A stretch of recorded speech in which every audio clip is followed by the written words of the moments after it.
To separate fear from fact, I sat down with two infectious disease experts in Hong Kong.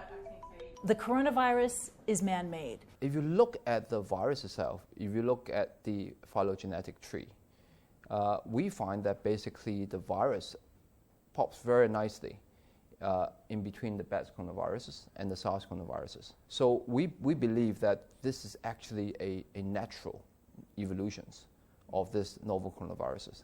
So it didn't come from a lab in China. This wasn't bioengineered. Unlikely. Since the outbreak began, there has been a wave of misinformation prompting this open letter by scientists in The Lancet. Conspiracy theories do nothing but create fear, rumors, and prejudice that jeopardize our global collaboration in the fight against this virus.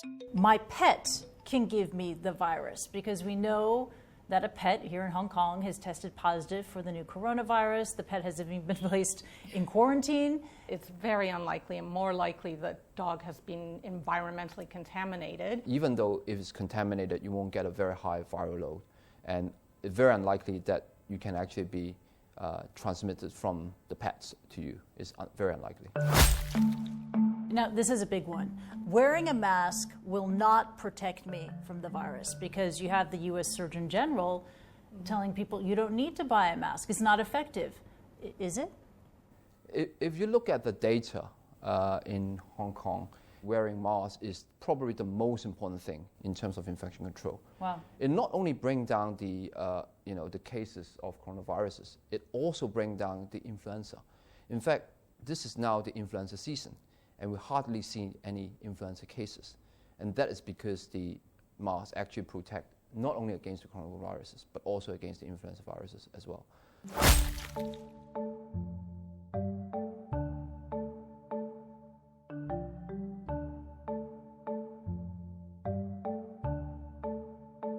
The coronavirus is less deadly than the flu. How did they compare? If you look at the 1,000 cases being reported by Professor Zhong Nanshan in New England Journal of Medicine, basically the mortality rate is around 1.4%, or probably even going to go lower is the denominator getting bigger. So it still stands about 1%. For influenza, it's 0.1% or even lower, depending on what seasons you are.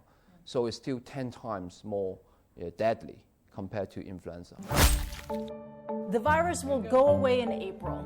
We've heard that from many people. We've heard it from U.S. President Donald Trump. Yes, Is that to be believed? It's very speculative, right? I see people partly say that because SARS kind of went away in April, May, but when it's warm here, it's going to be cold somewhere else. We've got a southern hemisphere too. In SARS, it only affected a few countries, but this time is really a pandemic scale. So basically, it can come back, especially in the southern hemisphere, and then alternate with the northern hemisphere.